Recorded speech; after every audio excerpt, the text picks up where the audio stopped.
Shalom, this is Yahshua. Welcome again to the Rock. And what you're looking at right here in this orange netting, or this orange fencing, is a new garden I'm going to be putting in. This is going to be a squash garden, specifically for my summer and my winter squashes, the ones that climb. Things like your normal summer squashes or zucchini squashes, dark gray squashes, rondo Denise squashes, and also squashes like your pink banana squashes that like to run. So I'm going to actually keep some of these logs up intact so that the squashes can just wind their way up and use these logs as a natural trellis. But some of the other stuff I'm removing. Some of these trees in here I'll be removing. But the purpose of this video is I have had questions on how to start a garden when your soil is not the most productive, or your soil is not the most, when you have rocky clay soil. As you can see, I've done many soil videos, and my soil is rocky and clay, as you can see. So what I did is I've actually, and this is how I'm going to be growing in this portion of my garden. I've started many gardens in different ways, but this one I'm doing this way. But I mean, I've even noticed that my greens, as long as you put, if I put an inch to an inch and a half of decent soil on top of this and plant my seeds in that, my greens will even grow in this soil. But I'm doing this method for a particular reason, to keep the water in the soil. So what I'm doing here is I dug this trench, and I'm going to be digging trenches all over this section for my squash. You see the trench, but it's filled with hay that's been peed and has a goat manure on it.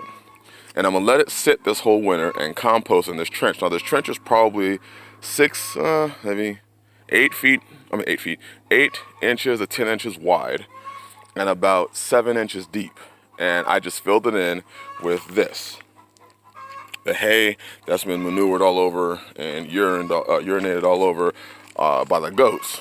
And I leave it in here to compost. I also let all the leaves, and that's one of the reasons why I love, I praise the Most High Yah. I thank the Father for this area, is it produces a lot of natural carbon. So all these trees produce leaves, and the leaves fall, and the whole point is for the leaves to get caught in the trench as well.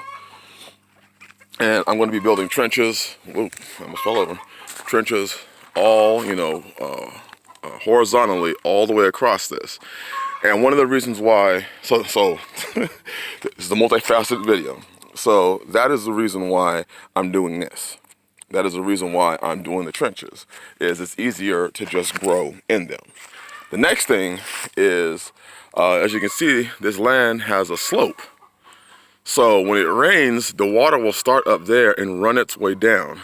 And as I have trenches that come across, like that, the water will get caught in a trench, fill up the trench, get caught 6 to 8 inches deep in each trench where the root zones are for the squashes that I'm growing.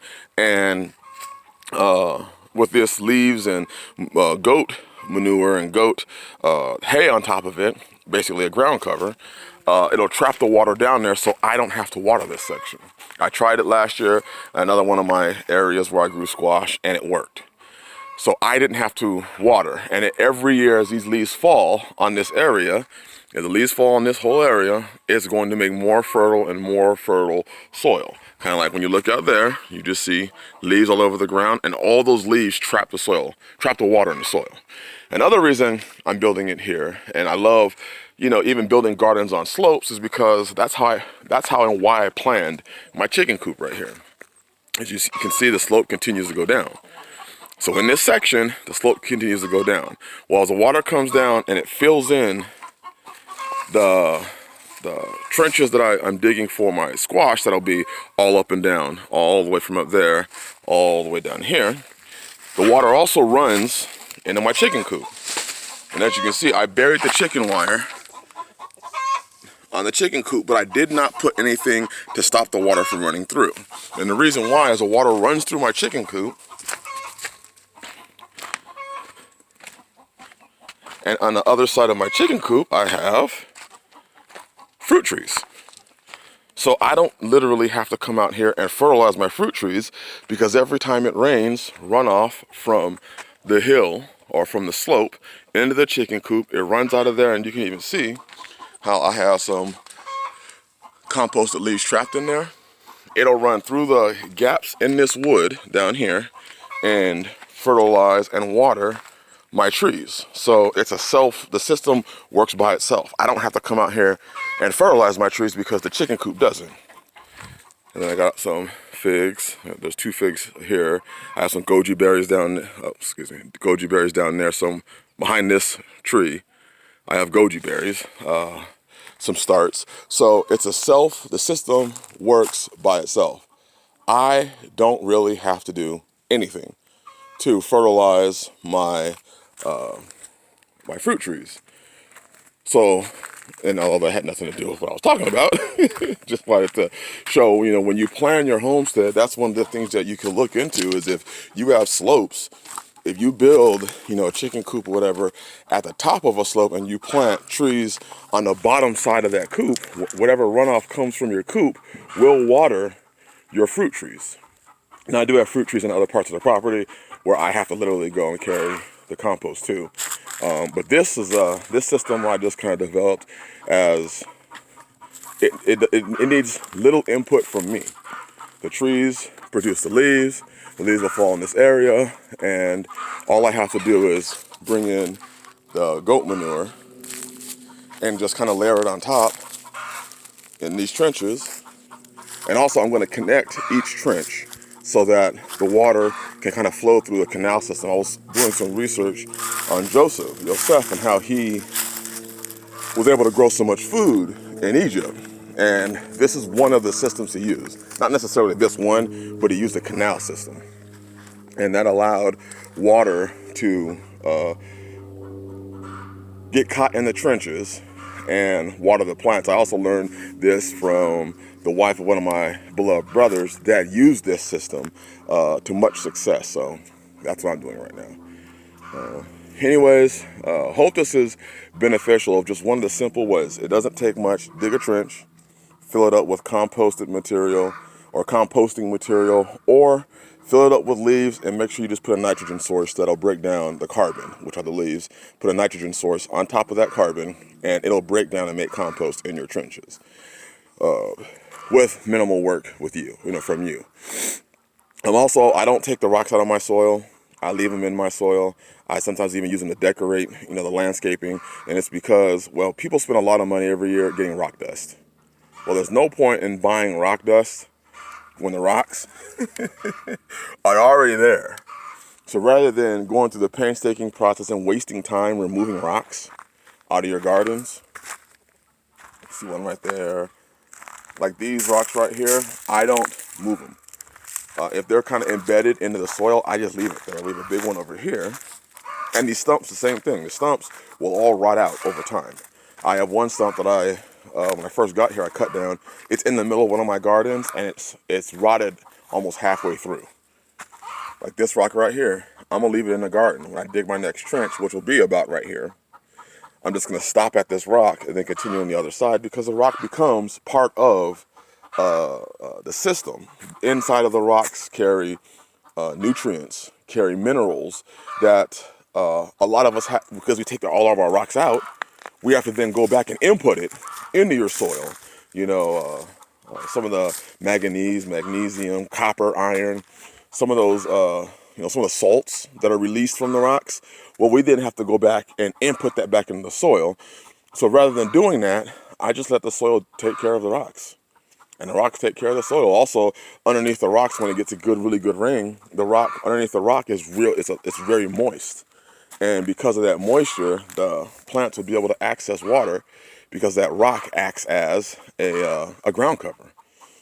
So I don't go through the process of removing every single rock in my garden. And even some of the stumps that I have here, and I'm going to show you an example of that. Then we're going to end this video. Just answering a question. But you can see how the leaves will pile up in the garden. And this is just because this is here. That fallen tree. But right here, you'll see over time, this is what happens. This is tree that fell and start to break apart, and this is breaking apart by itself. So the tree literally is decomposing and is going to turn into soil. It's going to turn into what my garden needs. So sometimes the best and the smartest thing to do is to work with your soil, work with your land, instead of trying to always alter your land. I don't have a tractor, can't afford it. But sometimes you don't need a tractor. Sometimes you just need to work with what you have. And that's one of the things that I think a lot of people lose is we always want the next biggest thing. Just work with what you got. If you work with what you got, you'd be surprised what you could get accomplished. If you just work with what you got. Think of how our ancestors did it when they didn't have tractors. Okay, they did have mules though, but when they didn't have tractors, they worked with what they had. And if we could learn to do that, we could continue to be more. And now, if you can afford a tractor, get one. But if you can't let that be an excuse to why you are not able to get things done. Sometimes it just takes a hand tool. You know, obviously I use a chainsaw to cut these trees down, and I'm using this to dig the trenches, and that's it. And I'm letting what Yah's blessed me with, the land, the slope, I'm letting that do the rest of the work. All right, so I hope this provides some sort of an answer. And for those who want to know why you put up that netting, I'm not sure if I said this because it's my second take. I'm not sure if I said it in the first one or second one, but the reason I'm putting up the netting is because my chickens like squash. They love squash, in fact. My free-ranging ones do. So I'm putting this up to keep them out of this area when it gets growing in spring. All right, hallelujah. So I hope this provides some sort of understanding. Bless you all, and shalom.